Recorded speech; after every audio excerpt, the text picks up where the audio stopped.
Heal the world. Make this a better place for you and for me and the entire human race. There are people dying, but if you care enough for the living, make a better place for you and for me. Hello everybody, I'm Lady Cheryl and I want to welcome you to my YouTube channel. In this episode, I'm going to share with you an update on my emergency garden. I'm going to show you how my cucumbers are doing, how my sweet potatoes are doing, how our okra, and what else? Squash and corn. Okay, let's get started. Okay guys, here's an update on the black-eyed peas. They're getting real full. As you can see here, they're filling out nicely. And here's some over here in this pot. And then the third pot is doing the best. These are ready to be harvested. I have my mask on, guys, because of my allergies. I'm out here working in the garden this morning. So yeah, the California black-eyed peas are doing very well. Here are the pepper plants I showed you guys in my last live chat. I moved them here where they can get a little shelter from the gazebo. And as you can see here, they are turning. This is the California Wonder. It said yellow on the seed packet, but it looks more orange. And here is the red California pepper. Just wanted to share that with you. Another thing, I'm going to walk over here and I'm going to show you up under the gazebo that my soursops have finally found a good home, at least for the summer. I just, by trial and error, I learned that they don't need a lot of sun. These trees, I started growing them from seeds 3 years ago, and they don't do well in the greenhouse during the winter because the humidity is too high. And so from here on out, they will be up under this gazebo during the later part of spring and early part of the summer. And let me show you right here, something in this corner is eating this. I'll find out what it is, because the leaves are very pungent. So I will spray it with my bug repellent really well, and maybe that'll disguise the scent a little bit, and hopefully I could take care of that problem. And I also could put some of those little yellow sticky paper traps. You can see right here, something's been eating them. I just water my plants, and I go around and I check my whole food forest. I might miss some things, but I check it daily. But the soursop leaves, oh man, they smell so delicious. And if you didn't know, you can make a tea out of these leaves, and they have a lot of antioxidants in the tea, the leaves, when you steep it, and those antioxidants will eat up free radicals in your body and prevent you from getting cancer. And I'm a cancer survivor, so I grow a lot of things that I like, and I also grow a lot of things for medicinal purposes. Okay, all right. Google soursop and the benefits of soursop. So I have my stink juice. I call it my bug deterrent, and that's why I don't mind spraying it on, even if I've watered the plants, because I power washed this plant when I watered it, and a couple insects started flying out. One was appeared to be a stink bug, and I'm putting some all around the rim and around the back and down in the container. And I have to get back. Excuse me, guys, I'm sorry. It is the red pepper flakes that you know, when I pump it, you know, it sprays. It I inhale it. It makes me cough. But It's very good, so I don't want them to just leave my sourshops and then go someplace else. So I'm spraying everything in the vicinity. I guess I need to stop. I wish you could see the little insects flying around. I guess I shouldn't be talking while I'm spraying. But anyway, I just want to share that with you. While I'm here, let me just show you real quick over here that the shampoo ginger is doing really good under the gazebo because it gets filtered sun, and the sun is just coming up, but it will get a lot of sun for a few hours, and that's all that it needs. Okay, so that's it for now. Oh, let me show you. Those are the California black-eyed peas also growing here and over here. Okay, these 2 pots are Comfrey. I showed it to you a few weeks ago. I noticed roots that were smaller than this, and I put them in these pots.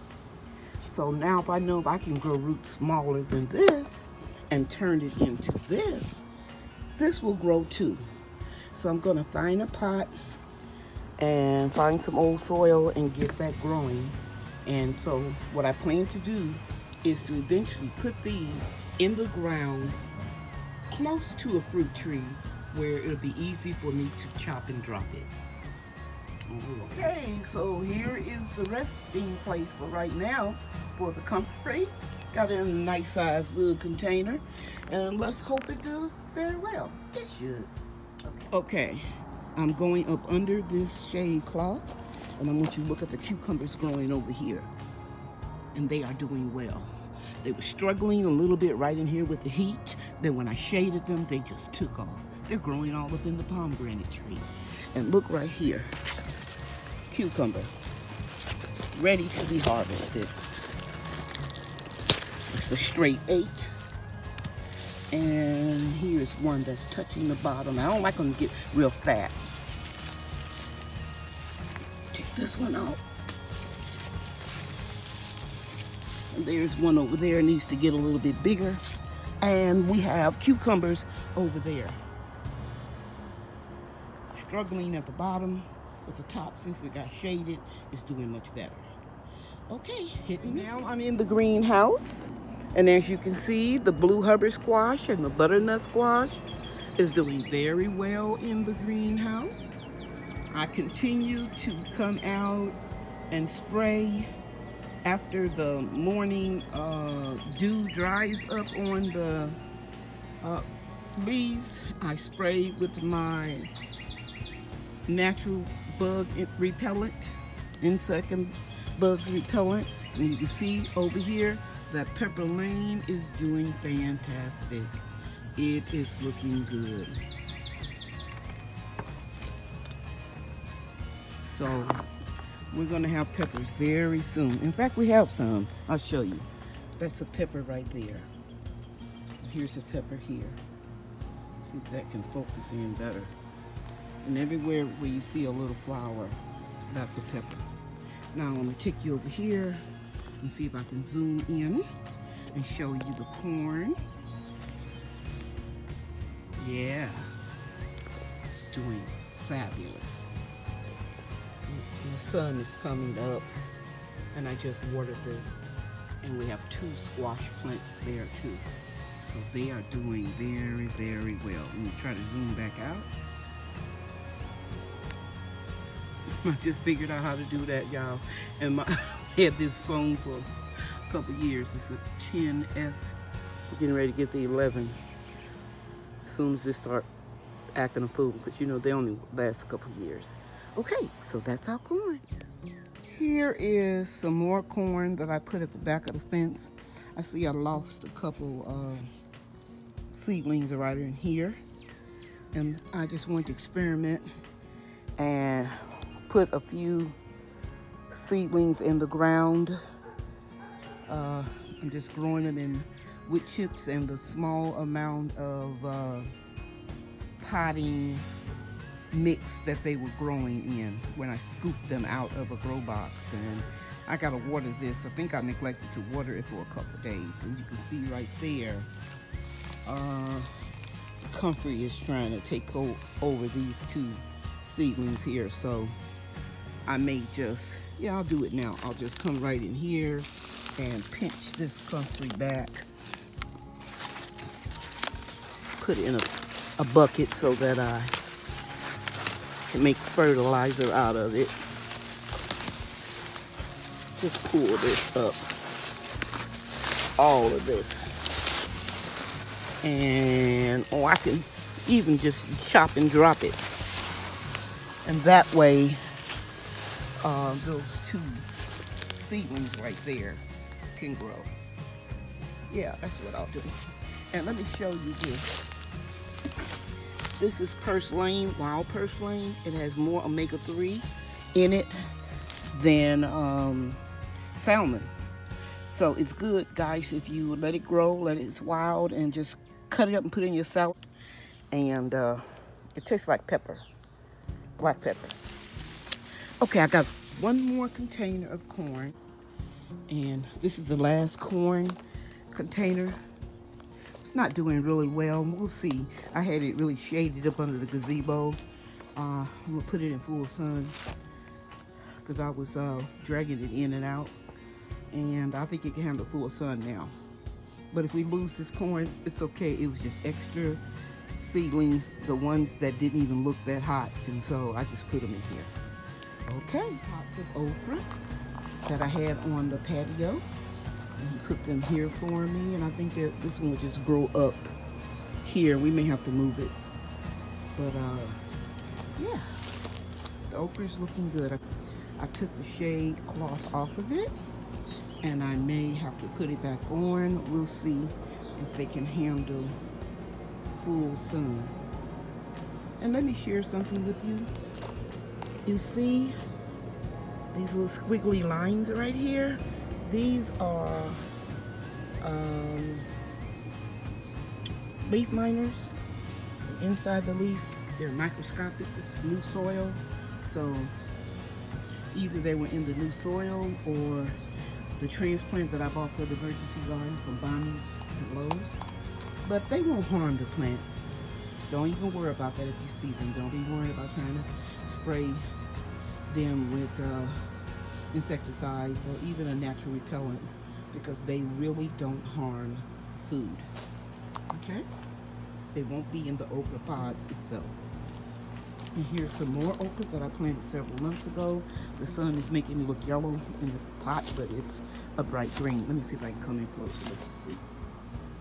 Okay, so this okra will be bearing before this, so it's like succession planted, and we have more okra here. And this pod can be harvested today. Should have brought pruners in this pod. I don't like for them to get too long. And this one I can take all three of these, and I'll leave that one and that one till tomorrow. I'll make me a cup of tea, because if you're new to my channel, okra water will lower your glycemic index if you are diagnosed diabetic or prone to diabetes. I'm not diabetic yet. I've been holding off 12 or 13 years, keeping my numbers down. Okay, I think that's all I want to show you in this area. I meant to show you these sweet potatoes. And you can see they're climbing up past the trellis. I'm gonna let them go as far as they can without drooping over, and then the spines will be tougher and I can weave them in and out. Because when I tried to weave, I believe it was this one, it was real delicate. Let me see. I don't want nothing to snap off. Okay? But the sweet potatoes are doing good. And you can see the summer savory herb is coming up. Sweet potatoes for the emergency garden. Let me show you the rest of the sweet potatoes. So here are the 3 containers of sweet potatoes that I planted a few weeks ago, and the vines are growing like crazy, and this is just a temporary place where they're going to be. I've got to get my son to try to evenly distribute the work, so I'm going to be asking one person to do all of it. My son, the youngest son that's a barber, is going to come over and help me move these containers. They're very heavy, and I'm not even sure where I'm going to put them, probably at the back of the food forest, but they're doing good, and I just wanted to share that with you. Again, if you're new to my channel, I cut the tender leaves and stir fry them. They taste like spinach and sweet potatoes, you know, at the same time. I stir fry them with a little garlic, onion, and olive oil. Okay, put into the grow boxes. They are doing very well. I'm going to put some Swiss Chard in here. I'll show it to you in a second. And you can see the squash is blooming. And that's a male. That's a male. And you can tell which one's a male that have that stigma right there. Long story short, when I get a female, I can self-pollinate it. And I'll show you what a female flower looks like. It looks exactly like this, except it doesn't have that protrusion right there. And when I get one, I'm gonna pollinate it because I have to keep this under shade for most of the day. But right now, while it's warm, pardon me, yeah, it's warm, but not real hot, I'm gonna go ahead and let it get some sunshine. This is the Swiss Chard that I'm gonna go in closer so you can see it better, that I'm going to put in that grow box, some of it in the grow box over there where I just showed you the squash. And I'm just hardening it off or getting it acclimated. And it's under my gazebo, and it's being partially shaded. But I'm going to put some in the grow boxes probably in another week.